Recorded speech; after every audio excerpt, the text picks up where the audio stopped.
আগামীকাল নর্থ ইস্টের বিরুদ্ধে নামছে মোহনবাগান। এমনি স্বাভাবিক সাধারণ চোখে যদি আপনি ম্যাচটাকে দেখেন, দুটো টিমকে যদি কম্পেয়ার করেন তাহলে বুঝতে পারবেন যে নর্থ ইস্ট তুলনামূলক অনেক উইক টিম। পুরোপুরি বিদেশি কোটার প্লেয়ারও নেই, যদি খুব ভুল না হয় টোটাল 3জন বিদেশি আছে ওদের টিমে। তো স্বাভাবিক নিয়মে মোহনবাগান অনেক এগিয়ে ম্যাচটা খেলবে এবং মোহনবাগান ইজিলি ম্যাচটা জিতে যাবে, এরকমই মনে হওয়ার কথা। কিন্তু মোহনবাগানের বাস্তব যা পারফরমেন্স এবং আপুইয়া এবং অ্যালবার্টোর খেলার কোনো সিওরিটি নেই, মানে 90% চান্স তারা খেলবে না। এবং সব কিছু মিলে আপনি যদি ভাবেন তাহলে মোহনবাগানের কাছে এই ম্যাচটাও যথেষ্ট কঠিন ম্যাচ হতে চলেছে। এবার নর্থ ইস্টের খেলার ধরন কিন্তু প্রতি বছর পাল্টায় না। নর্থ ইস্ট একটা পার্টিকুলার প্যাটার্ন ইউজ করে এবং ওদের একটা ট্রেডমার্ক স্টাইলও আছে। ওদের মেন যে স্টাইলটা বা মেন অ্যাডভান্টেজটা সেটা সবসময় ওদের স্পিড।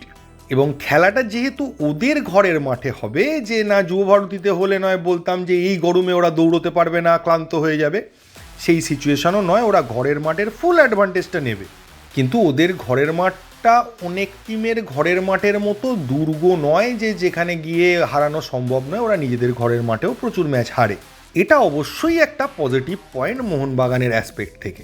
এবার যদি ধরে নিই যে অ্যালবার্টো আর আপুইয়া নেই, তাহলে মেইন যে প্রবলেমটা হবে, খেলাটা কিছুটা আগে যে পাঞ্জাব এফসির খেলাটা আপনারা দেখেছিলেন মোহনবাগানের সঙ্গে, সেই রকম টাইপেরই খেলা হবে। হ্যাঁ, পাঞ্জাব এফসি যত ইজিলি মোহনবাগান ডিফেন্সকে পেনিট্রেট করেছিল, নর্থ ইস্ট হয়তো অতটা ইজিলি পারবে না। তার মেন কারণ যেটা হচ্ছে সেটা হচ্ছে নর্থ ইস্টের ডিফেন্স কিন্তু খুব ভালো ডিফেন্স নয়। এবং মোহনবাগান যদি আপফ্রন্টে 3জন বিদেশি ইউজ করে, যেটা করবে, এবং অ্যাটাকিং খেলে, তখন ওদের ম্যাক্সিমাম প্লেয়ারকেই ওদের ওই ডিফেন্স আগলে রাখতে হবে, ফলে ওরা দুম করে অ্যাটাক তুলতে পারবে না। কিন্তু এখানেও সমস্যা আছে, ওরা তুলবে কাউন্টার অ্যাটাক। আর আবার বলেছি, কাউন্টার অ্যাটাকে যা স্পিড, সেই স্পিড টাচ করার মতো প্লেয়ার বলতে পারেন একমাত্র অভিষেক।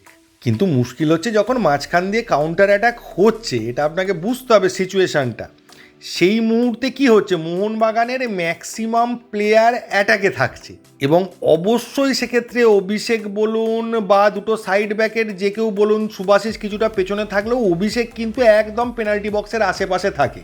ফলে ওখান থেকে রিভার্স রান করে ফিরে এসে কাউন্টার অ্যাটাকের প্লেয়ারটাকে ধরার মতো ক্ষমতা অভিষেকের হবে না, কারণ যে প্লেয়ারটা দৌড়বে হয়, যদি জিতিন হয় বা পার্থিব হয়, যেই হোক না কেন, তার স্পিডটাও কিন্তু অভিষেকের কাছাকাছি বা বেশিও হতে পারে। ফলে কাউন্টার অ্যাটাক যখন ওরা করছে, তখন কাউন্টার অ্যাটাক আটকানোর দায়িত্বটা নিতে হবে সেন্ট্রাল ব্যাককে, এবং কোনোভাবেই যেন তাদের টপকে না যায়। এবং অবশ্যই একজন সেন্টার ব্যাককে পেনাল্টি বক্সের আশেপাশে দাঁড়িয়ে থাকতে হবে, যাতে সে ফ্রন্ট রান করে ডাইরেক্ট চেস করতে পারে। পেছন থেকে চেস করলে কিন্তু ধরাটা মুশকিল হবে। 2 নম্বর বিষয় হচ্ছে, যখন নর্থ ইস্ট অ্যাটাক করছে, নর্থ ইস্ট যখন অ্যাটাক করছে, তখন আমার ব্যক্তিগতভাবে মনে হয়েছে যে আমাদের সেন্টার ব্যাকের থেকেও সামনে যে সিডিএম থাকবে তার রোলটা অনেক বেশি থাকবে। কারণ সেন্টার ব্যাক বক্সের মধ্যে ঢুকে আটকানোর চেষ্টা করবে, প্লেয়ারদের গার্ড করার চেষ্টা করবে। সেই সুযোগে ওদের প্লেয়ার পেনাল্টি বক্সের বাইরে থেকে শট করবে গোলে, এবং ওরা খুব ভালো শট করে গোলের মধ্যে। সেইটাকে পুরোপুরি সিডিএমকে বডি ফেলে হোক, স্লাইড করে হোক বা ট্যাকেল করে হোক, সেই শটটাকে আটকাতে হবে। কারণ সেই শটটা করে দিলে আর সেইরকম জায়গায় করলে বিশাল কাইত কিছু করতে পারবে না। এ তো গেল নর্থ ইস্টের মেন প্লাস পয়েন্টগুলো। নর্থ ইস্টের মাইনাস পয়েন্ট যদি বলেন, তাহলে বলবো নর্থ ইস্টের ডিফেন্স কিন্তু মোহনবাগানের যেরকম ডিফেন্স নড়বড় করতে দেখছেন, যখন তখন অপোনেন্ট ঢুকে যাচ্ছে, নর্থ ইস্টের ডিফেন্সটা কিন্তু এরকমই। ফলে দুজনেরই ডিফেন্স বলতে পারেন নড়বড়ে থাকবে। অ্যাটাকের ওপরই খেলা হবে, কে কত বেশি অ্যাটাক করলো সেটা কিন্তু ডিপেন্ড করবে না, কে কটা কনভার্ট করলো সেটার উপর ডিপেন্ড করবে। তো আমার হিসেবে মোহনবাগান অনেক বেশি চান্স পাবে, পাঞ্জাব এফসির থেকেও বেশি সুযোগ পাবে গোল করার। কিন্তু প্রশ্ন ওইখানেই, গোলটা করতে পারবে তো? মোহনবাগান যা সুযোগ পাবে তার 60% কনভার্ট করতে পারলেও মোহনবাগান হেসে খেলে ম্যাচ জিতে বাড়ি চলে আসবে। কিন্তু ওই যে পারবে তো কনভার্ট করতে? রবসানকেও ওরা সুযোগ দেবে, রবসান দূর থেকে শট মারার সুযোগ পাবে, লিস্টানও পাবে। লিস্টান কি করবে বলতে পারছি না, কারণ লিস্টান রিসেন্টলি খুব সুন্দর গোল করেছে, ফলে লিস্টান আবার একটু টাইম নেয় সুন্দর গোল করার জন্য।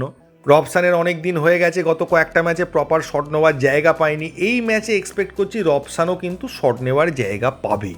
আর যদি মোহনবাগান বিশাল টপ ফর্মে থাকতো, যেরকম টিম সেই কোয়ালিটির খেলতো, তাহলে আমি ম্যাচের শুরুর আগেই বলতাম যে নর্থ ইস্টের কিচ্ছু নেই, শুধু স্পিড আছে, স্পিডটাকে ম্যানেজ করলে মোহনবাগান হাসতে হাসতে ম্যাচ জিতে চলে আসবে। তো সেটা বলার জায়গা থাকছে না। এবং সামনের ম্যাচে আমার কাছে সবথেকে বড় প্রশ্ন, সিডিএমে কে খেলবে? দীপক টাংরি কি পারবে আটকাতে? এবার আপনি দীপক টাংরির পাওয়ার বাড়ানোর জন্য ওর সঙ্গে অভিষেক সূর্যবংশীকেও গুঁজে দিলেন। গুঁজে দিলে তো ওখানে থাপা সাহাল বা এই ধরনের কম্বিনেশনগুলোই তৈরি হবে না, ওদেরকে বসাতে হবে। এবং টিম দেখে যা আমার মনে হচ্ছে, তাতে সাহালকে খেলালে কোনো বিদেশির জায়গায় খেলাতে হবে। আপনি অন্য কোন জায়গায় সাহালকে খেলাবেন? থাপা ভীষণ ইম্পর্টেন্ট। থাপা সাহাল দুজনে খেলতে পারলে খুব ভালো হয়। এটা তখনই পারবে যদি দীপক টাংরি নিজে একা সিডিএমের পজিশনটা নিজের কন্ট্রোলে রাখতে পারে। কিন্তু গত কয়েকটা ম্যাচে দীপক টাংরি নামার পর যা পারফরমেন্স করেছে, সেই এক্সপেকটেশন করা যাচ্ছে না। আবার বলছি, এই ম্যাচটায় সিডিএমের রোল ভীষণ ভাইটাল, কারণ কাউন্টারের সময়ও আমরা দেখেছি সিডিএম নেমে এসে ডিফেন্সটা করে। দীপক যেটা করবে, দীপককে ক্রস করে যাওয়ার সময় পেছন থেকে পাটা টেনে দেবে, নিয়ে একটা ইয়েলো কার্ড। তাহলে আপনাকে ওইভাবে খেলতে হবে। দীপক ইয়েলো কার্ড খেলো, আর কিছুক্ষণ খেলিয়ে ওকে তুলে নাও। এবার অভিষেককে নামাও, অভিষেক কিছুক্ষণ নামার পর ধাঁই করে পায়ে মারবে। লাস্ট যা দেখেছি আমি অভিষেকের পারফরমেন্স, আবার ইয়েলো কার্ড। এবার অভিষেককে যদি আপনাকে তুলতে হয়, কাকে নামাবেন? আর অভিষেককে যদি আপনি না তোলেন, ও ভয় ভয় খেলবে আর একটা ইয়েলো কার্ড খেলে বার করে দেবে মাঠ থেকে। ঘুরে ফিরে মোহনবাগানের প্রশ্নটা সেই সিডিএম নিয়েই দাঁড়িয়ে যাচ্ছে। কারণ নর্থ ইস্টের আমার মনে হয়েছে যেটা, ওরা ম্যাক্সিমাম বাইরে থেকে শট করার চেষ্টা করবে এবং সুন্দর সুন্দর শট মারার চেষ্টা করবে, এবং সেগুলোকে আটকানোর জন্য সিডিএমের প্রয়োজন আছে। সেটা সেই কোয়ালিটির আমাদের নেই। তো এইটা যে কভার করতে পারবে, অন্য প্লেয়াররা নেমে এসেও যদি এই ডিফেন্সটা করতে পারে, তাহলে নর্থ ইস্টকে পুরোপুরি আটকে দেওয়া সম্ভব। এবং উল্টো দিকে আমাদের বিদেশি মহারথীদের গোল করতে হবে যে কোনোভাবে, যা হোক করে, গা ঠেকিয়ে, পা ঠেকিয়ে, দরকার হলে হাত ঠেকিয়েও যদি সম্ভব হয়, তাহলে গোল করতে হবে। তবে এটা বলতে পারি যে বিশাল কোনো প্লেয়ার নেই যাকে নিয়ে বিশাল চাপ খেতে হবে, যে সে একা, যেরকম আলাদিন আজারে ছিল, যে আলাদিন আজারেকে বাবা নজরে রাখো, যখন তখন গোল করে দেবে। সেই সিচুয়েশানটা নর্থ ইস্টের নেই। ফুল টিম গেম খেলে তো পুরো টিমকে নিয়েই ভাবনা চিন্তা করতে হবে এবং কম্বিনেশানগুলোকে নষ্ট করতে হবে। তো একটা কথাই বলবো, হোপ ফর দ্য বেস্ট। আশা করবো মোহনবাগান ম্যাচটা জিতে 3টে পয়েন্ট নিয়ে হাসতে হাসতে নর্থ ইস্ট থেকে ফিরে আসবে, সেটাই এক্সপেকটেশান। দেখা যাক কি হয়, এর বেশি তো কিছু বলতে পারছি না। তার কারণও আবার বলছি, মোহনবাগানের কারেন্ট পারফরমেন্স। তো এই ভিডিওতে এইটুকুই। থ্যাংক ইউ, ধন্যবাদ এবং জয় মোহনবাগান।